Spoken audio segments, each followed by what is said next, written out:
So boom, y'all already know what time it is. You tuned in once again with Big Joe and Lil Joe. But look, check this out, man. I just dropped the episode where I was talking about one of the officers being affiliated within the penitentiary.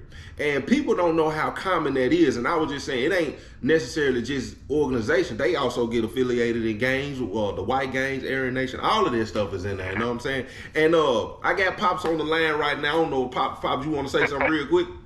Yeah, what's up, y'all? How y'all doing out there? It's late night. What's going on with y'all? You know? yeah, man. And hey, we appreciate all the support, you know what I'm saying, from the last video. Absolutely. And I want to pop this in here first and foremost, you know what I'm saying? If you ain't already tuned into my daddy podcast, go to his podcast. It's Doing Time with Joe. It's spelled DOIN. Time with Joe. Y'all go check that out, man. Y'all stream that, you know what I'm saying? Give Pops some support. If y'all enjoy these conversations, I'm pretty sure y'all will enjoy them. Me and Pops finna work on getting him on YouTube, because I want to shout out the brother who said who was saying, you know what I'm saying, it's a blessing to see Pops getting a platform and getting a voice, you know what I'm saying, from behind that fence. So if y'all want to continue to support, you know what I'm saying, we're just gonna go ahead and hook the YouTube up, man, and we'll keep this going. We'll do something separate with him.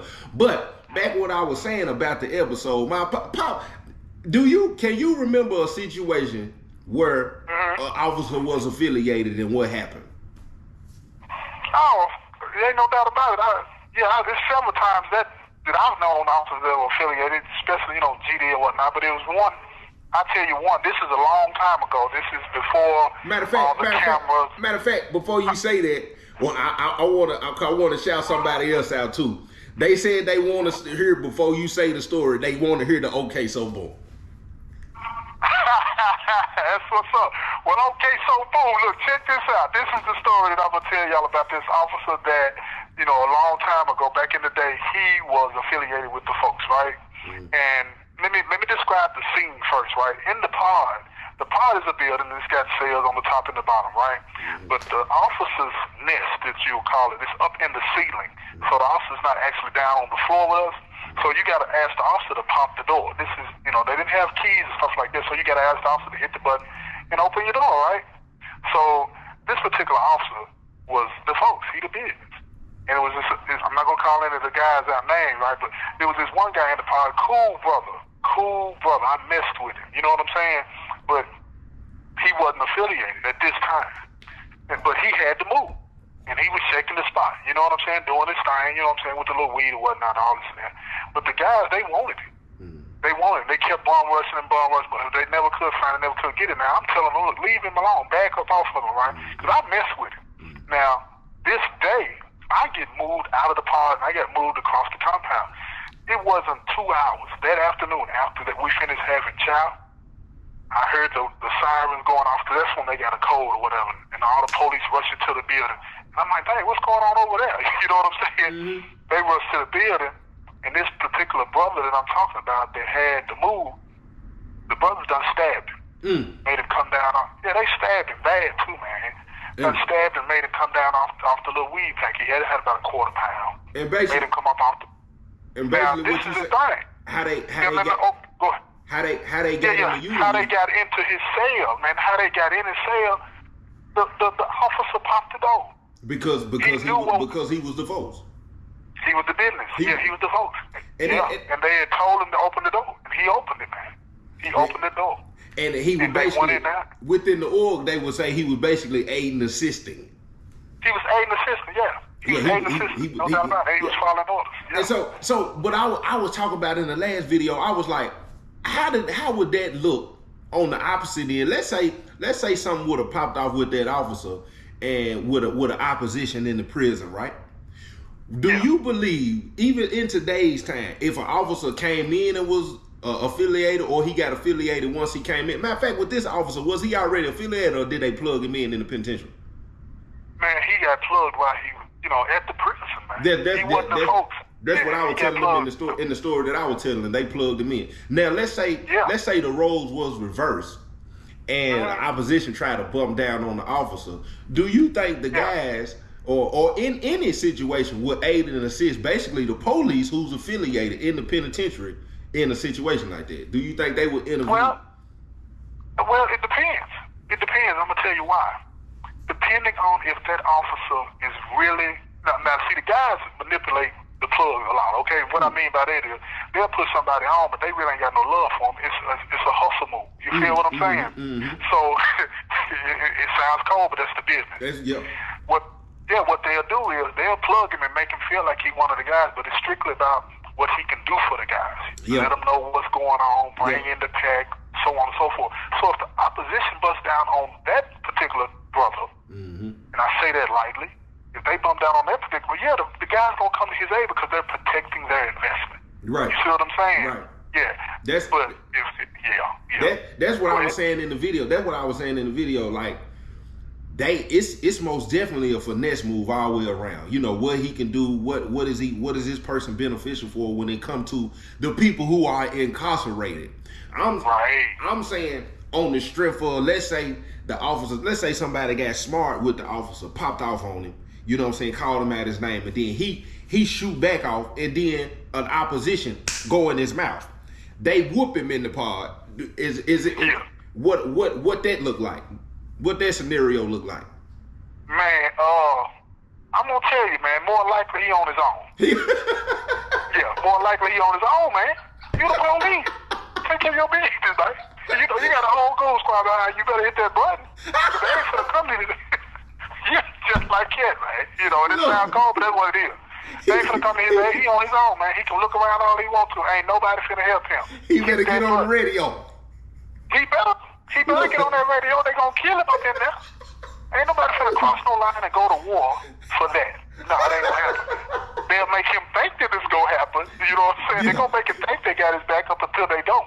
You know what I'm saying? That's exactly what's gonna happen. When he pop out, he probably gonna feel protected. He gonna look around and think they finna ride, but it's over with. That's right.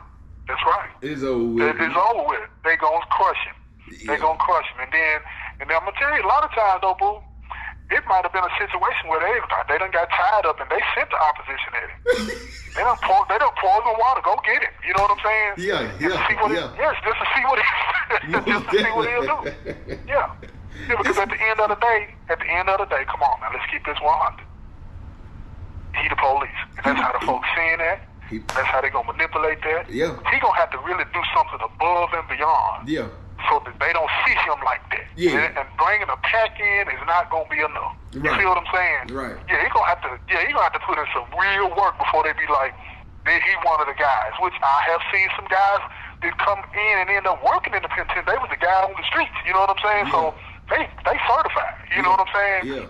Yeah. Yeah. See, that's one of the, I feel like one of the most dangerous factors in doing time. You really never know what's genuine and what's real, but it seems that way. Like the level of deception people go to survive in there or get their way, or you know what I'm saying, make sure whatever's working how they need it to work. It's serious, man. It's serious what you're that's part of it.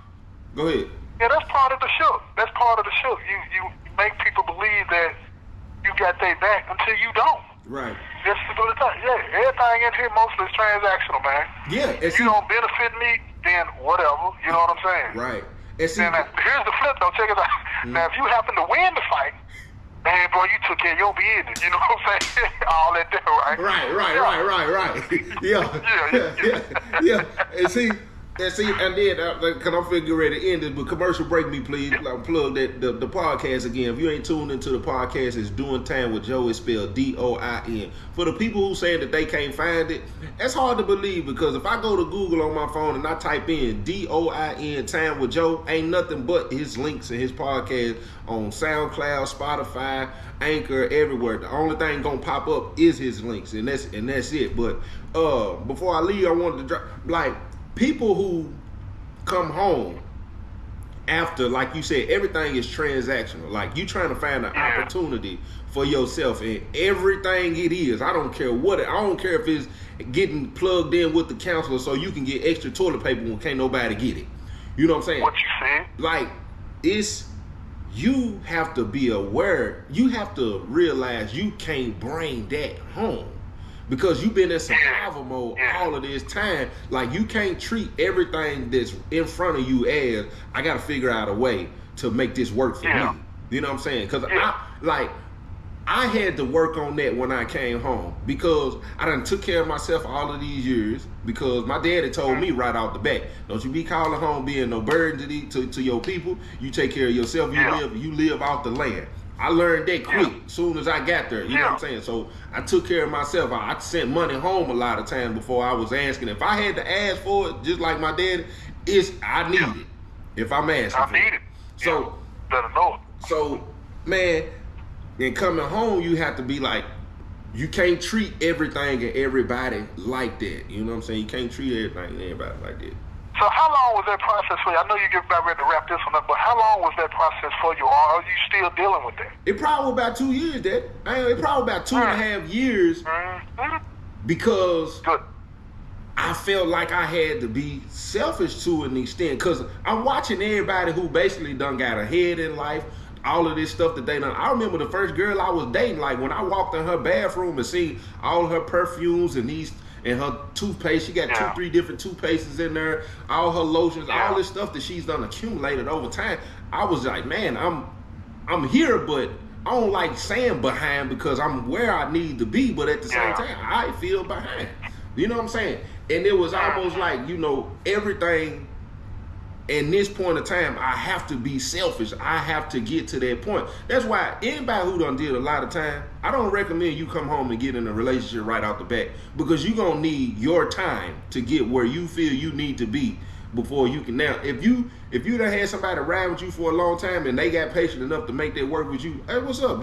Do you if it works for you. You know what I'm saying? That's situation based. Yeah, that's a little different. Yeah, no doubt. Yeah, in my opinion, I'm like, man, like, because this person that I came home, the person that I came home to, they hadn't been riding with me for years. Like, they popped up like my last 3 or 4 months. You know what I'm saying? So it was fresh. Yeah. You know what I'm saying? Yeah. So, you know what I'm saying? It wasn't that kind of bond. But if you done did a lot of time and y'all ain't built that, I think you need to come home and be to yourself because you're not even gonna even gonna realize because of the time that you have been doing that you really operating in a manipulative spirit until you get you ain't gonna be even you ain't even gonna be conscious of it because you've been doing it for so long. And then that person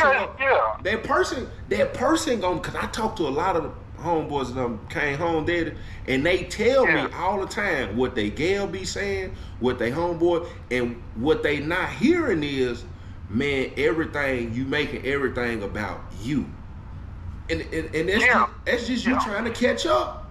You trying to catch up. But you've been in survival mode whatever amount of time you've been in here. That's what it is. Everything has to be about you in here, or you don't make it, man. Right. You don't make it. You don't get to build those type of bonds where you can really truly trust somebody in here. You want to, but you can't because you often find out time and time again that something's going to happen to show you, nope, I can't trust that person, can't trust that. So you stop trying. Right. You stop trying, and then you become corrupted like that, and then when you go to the town, you experience what you experience. You know what I'm saying? I'm glad you sharing this with me. You know what I'm saying? So I can prepare myself. You know what I'm saying? So I can prepare myself because I don't want to be like that. You know what I'm saying? Yeah, it's heavy. It's heavy, man. You don't realize it. You know, a lot of our conversations has helped me over the time realize certain things as I've gone out here. You know what I'm saying? But even now, like, I'm very aware of like why I might not be letting a person in my space, or why I might not, you know what I'm saying, take advantage of an opportunity, because I can catch myself because it's when you go to that place, when you in that place, man, that manipulation and that deceptiveness that you develop and adapt to because of where you are, it's easy to see how you can take advantage and prey on somebody who has been free. And they can't see with that lens. They never had to turn on that lens. So the generosity of people out here for somebody who coming home, listen to me. That's blood in the ocean with a shark. You know what I'm saying? Sure will. So I have over time, like me and Dip was talking today, and I told Dip, you know, it's times when I be like, don't be going live like that. Don't be such and such, because I can easily pervert my gift and take advantage of people because I know they support what I'm doing. But that can be perverted that can, in the back of your mind, you can be like, man, I can use this and use that. Then it's not coming from a genuine place, but that's coming from all that time I did when I see an opportunity. That's right. I turn into that opportunity. So yeah. I was going through that. I was trying to explain to a couple of people that work here that I come into contact with on a regular basis, pretty much regular basis anyway. And I was trying to explain to them a lot of the things that they can't see that I can see. You know what I'm saying? The manipulation, this, that, and the third, right? And they were just blown away by, what I was trying to get them to understand about how we think in here. And not to... You have 1 minute remaining. It wasn't about trying to tell on anybody. I was just trying to let them understand, because they asked me, how do you know this is going on? And I was giving them little insight, little nuggets, whatnot. But look, I'm going to end it right there, man, because I know you want to say something at the end. Man, y'all already know what time it is, man. It's Big Joe and Lil Joe, man. I hope y'all enjoyed the episode, man, like y'all always do, man. Y'all jump in the comment section, run them likes up for me, man. Go check out the podcast, man. And it's been a blessing, man. Pops, if you finna call back, you can hit back. I'm gonna end there. You got something you want to say? I'm going to hit you back. I'm going to hit you back. But look, like I always say, I really appreciate the opportunity to do this with you. I'll do it as much as you want to do, but I really love it. I love all the support out there, and it's coming from a genuine place, man. I really love the support, and I appreciate it all. Thank y'all. Y'all be blessed. One.